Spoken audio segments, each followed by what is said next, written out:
तो हेलो बच्चों, स्वागत है आपका एक बार फिर से यूट्यूब चैनल पर। तो आज अपन आपको पता है एक यूनिट अपनी खत्म हो चुकी है और एक यूनिट में जितने भी क्वेश्चन में लगवाए हैं उनसे बाहर नहीं जाएगा। आप बेझिझक बेटेंशन आप उन्हीं क्वेश्चनों को लगाओ, उससे एक्स्ट्रा पढ़ने की कोई भी जरूरत नहीं है, उससे बाहर नहीं जाएगा। अब यूनिट फर्स्ट खत्म होने के बाद आपको पता है फर्स्ट यूनिट में 2 चैप्टर पढ़ते हैं बेटा, कौन कौन से, फर्स्ट और सेकंड। दोनों चैप्टरों में से मिला करके मैंने फर्स्ट यूनिट पर जो भी क्वेश्चन कराए हैं, आपने जो बच्चे नहीं जुड़े थे पहले से, आप चैनल पर जाकर के एक बार फिर से उन वीडियो को देख लें। एक यूनिट में उससे बाहर कुछ भी नहीं जाएगा। आज अपनी कौन सी यूनिट चालू होने वाली है? दूसरी यूनिट। इसमें कौन सा चैप्टर पढ़ता है? कौन सा चैप्टर पढ़ता है बेटा? तीसरा चैप्टर पढ़ता है। उसका नाम क्या है बेटा? अपना धारा विद्युत। चैप्टर 3 पढ़ता है, यूनिट 2 है। अब यूनिट 2 में अपना क्वेश्चन जो पढ़ने जा रहे हैं वो क्वेश्चन है बेटा, क्या है अपना क्वेश्चन? क्वेश्चन है विद्युत धारा किसे कहते हैं? विद्युत धारा किसे कहते हैं? वो आप सोच रहे होंगे सर ये कौन सी, ये तो हमने पहले से ही पढ़ा है, ये तो हम बहुत पहले से पढ़ते आ रहे हैं, विद्युत धारा ये कोई नई चीज तो है नहीं। तो बेटा उसी विद्युत धारा को एक बार अच्छे से लगाएंगे और अच्छे से पढ़ेंगे विद्युत धारा के बारे में। क्या होती है विद्युत धारा? आपको पता है, आप कह रहे होंगे सर तो हमको याद है पहले से कि विद्युत धारा क्या होती है, कि किसी चालक में आवेश प्रवाह की दर को विद्युत धारा कहते हैं। ये तो हमको पहले से याद है सर। या फिर ऐसे कह सकते हैं कि किसी चालक के परिच्छेद से आवेश प्रवाह की दर को विद्युत धारा कहते हैं। ये तो आपको पहले से याद है ना बेटा? याद तो है, मगर इसको आज अपन डीपली जाकर के पढ़ेंगे और ऐसा पढ़ेंगे कि विद्युत धारा से कुछ भी हमको कहीं भी ऑब्जेक्ट आप पूछ ले या कॉम्पिटिशन में कुछ पूछ ले, हम पूरा कर दें। तो बेटा आगे बढ़ते हैं। क्या होता है विद्युत धारा? आपने पढ़ा है कि किसी चालक में आवेश प्रवाह की दर को विद्युत धारा कहते हैं। क्या कहते हैं? विद्युत धारा। और विद्युत धारा आवेश यानी कोई चालक है, मान लो कि ये चालक है बेटा। क्या है ये? चालक। कोई चालक ले लेंगे अपन, क्या ले लेंगे बेटा? कोई चालक ले लेंगे। क्या ले लेंगे? ये चालक है। मान लो ये चालक है, इसका मैं नाम दे दिया ए बी। चालक का मतलब जिसमें धारा आसानी से प्रवाह हो सकती है वो चालक कहलाते हैं, सबको पता है। तो ये चालक क्या हो सकता है बेटा? ये तार कॉपर का हो सकता है, तार ये आयरन का हो सकता है, ये एल्यूमिनियम का भी हो सकता है। आपको पता है कि किसी चालक में आवेश प्रवाह की दर को विद्युत धारा कहते हैं। तो बेटा डीपली जाके इसको समझेंगे अपन, ध्यान देना अच्छे से। यानी आपको पता है एक तार है, इसमें कोई चालक ले लिया, इसमें आवेश क्या प्रवाहित हो रहे हैं? इसमें इलेक्ट्रॉन प्रवाहित हो रहे हैं बेटा। क्या आपको पता है? इलेक्ट्रॉन प्रवाहित होते हैं, और इलेक्ट्रॉन प्रवाहित तो होते ही हैं बेटा, उसके साथ साथ में आवेश भी प्रवाहित होते हैं। क्या प्रवाहित होते हैं? आवेश। इसको कैसे लिखते हैं बेटा? क्यू से। आवेश प्रवाह की दर को विद्युत धारा कहते हैं। यानी इलेक्ट्रॉन तो प्रवाहित होते ही हैं, उसके साथ साथ इसमें क्या प्रभावित होते हैं बेटा?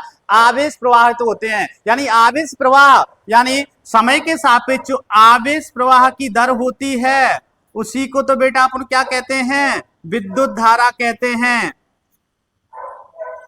I बराबर Q बटे T। यानी समय के सापेक्ष जो आवेश प्रवाह की दर होती है वही तो विद्युत धारा होती है। आपको एक फॉर्मूला भी याद होगा, I बराबर Q बटे सी टी, अपन इसको लिखते हैं। अब ध्यान देना बेटा, आप कह रहे होंगे सर आपने इसमें इस चालक में आपने कई बैटरी तो जोड़ी नहीं है, धारा का कोई स्रोत तो जोड़ा ही नहीं है, तो इसमें धारा कहां से प्रभावित हो गई? तो इसको समझाने के लिए बेटा क्या करते हैं अपन, ध्यान देना इधर थोड़ा। यानी ये चालक है अपना, क्या है? चालक। इसको समझने के लिए मैंने दोबारा से चालक तार ले लिया और इसमें मैंने एक स्रोत जोड़ दिया धारा का। यानी क्या जोड़ दी? मैंने एक बैटरी जोड़ दी बेटा, ध्यान देना। क्या जोड़ दी? एक बैटरी जोड़ दी। और बैटरी आपको पता है इधर प्लस इधर माइनस, धारा का जो प्रवाह होता है बेटा वो किधर होता है? प्लस से माइनस की ओर होता है बेटा, प्लस से माइनस की ओर होता है।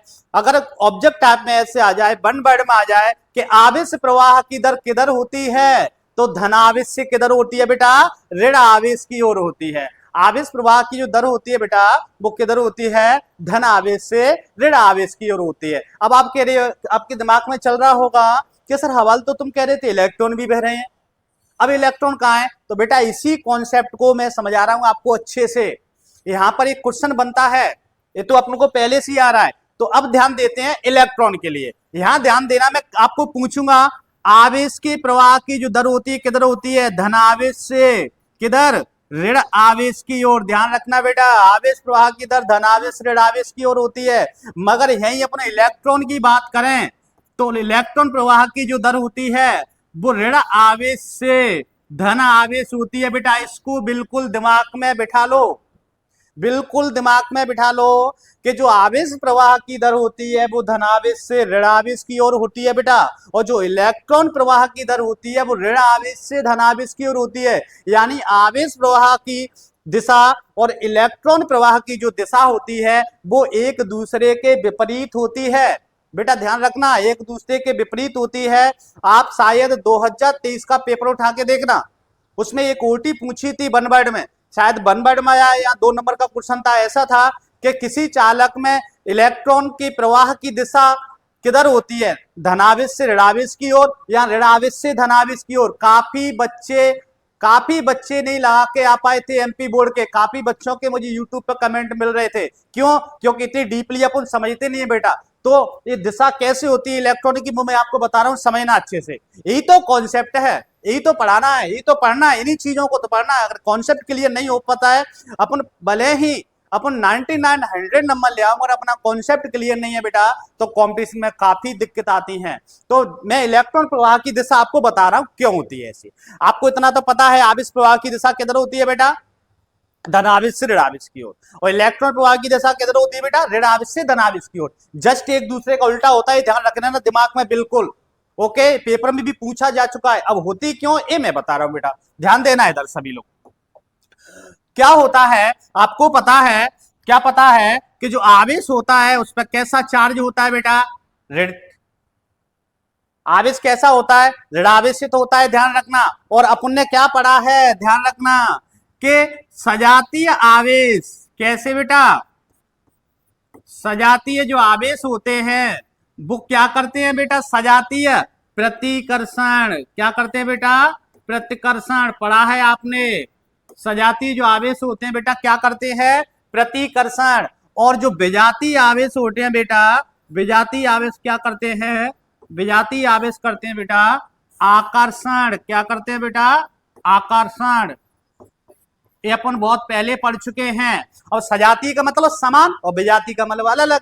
यानी अगर माइनस और माइनस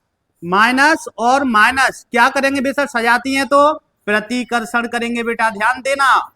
और प्लस और प्लस है तब भी ये सजाती हैं समान, तो भी क्या करेंगे बेटा, ये प्रतिकर्षण करेंगे। क्या करेंगे, प्रतिकर्षण। और बेटा अगर माइनस और प्लस है, माइनस और प्लस है तो ये अलग अलग हो गए, तो क्या करेंगे बेटा, ये आकर्षण करेंगे। यही तो अपना कॉन्सेप्ट है, इसी को अच्छी तरह समझना है।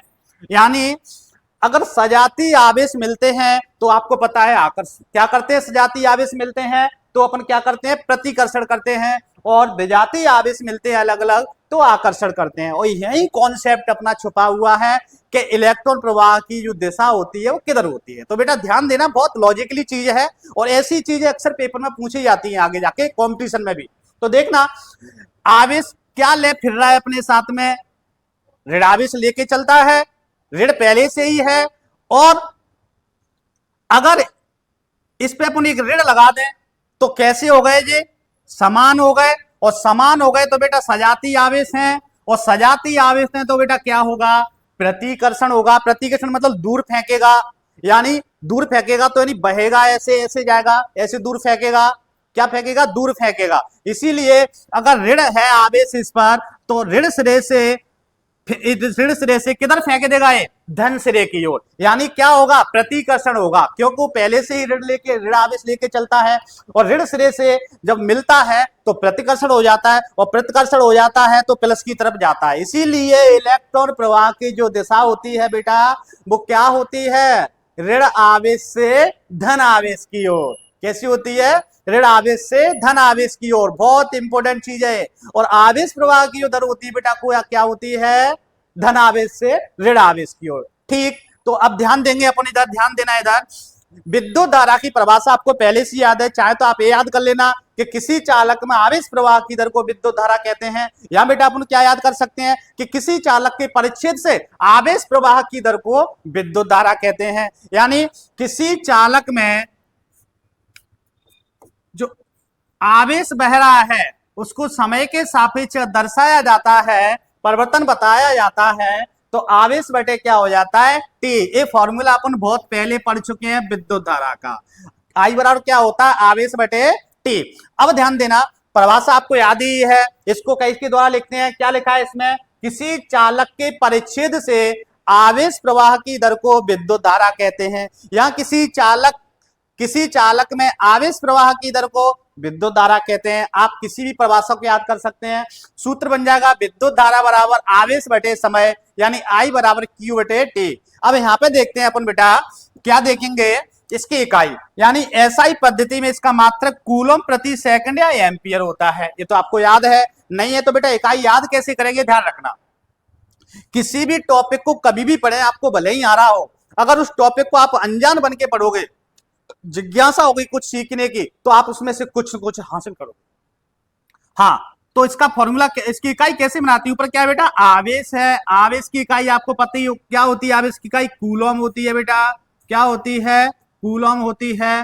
ठीक, बटे का मतलब क्या होता है बेटा, प्रति, बटे में क्या है टी, टी क्या है, समय, समय की इकाई क्या होती है बेटा, सेकंड। क्या होती है बेटा, सेकंड। तो इकाई बन गई कूलम प्रति सेकंड, और एक कूलम बटे एक सेकंड क्या होता है, एक एम्पियर। इसीलिए विद्युत धारा की इकाई कूलम प्रति सेकंड या एम्पियर लिख सकते हैं। और ये कैसी इकाई है, एक कैसी राशि है, ये एक अदिश राशि है। कैसी राशि है बेटा, अदिश राशि है। आज मैंने यूनिट 2 को स्टार्ट करा दिया है। इसमें से 8 या 10 इंपोर्टेंट क्वेश्चन करेंगे, उससे बाहर नहीं जाएगा।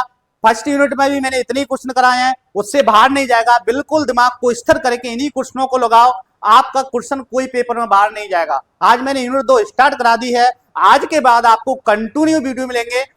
2-3 दिन से आपको वीडियो नहीं मिल पा रहे थे, उसका मेन रीजन था मेरी तबीयत भी खराब थी और अपना ये सेटअप भी लगना था। अब सेटअप हो गया अपना क्लियर। आज के बाद लाइव क्लास भी चलाऊंगा मैं, मैथ की क्लास लाइव चलेगी, फिजिक्स की भी लाइव चलेगी, और जब भी लाइव चलाऊंगा आपको इन्फॉर्मेशन मैं कर दूंगा। आज मैंने स्टार्ट करा दिया है, विद्युत धारा का एक क्वेश्चन मैंने करा दिया है। कल से अपना कंटिन्यू क्वेश्चन चालू हो जाएंगे।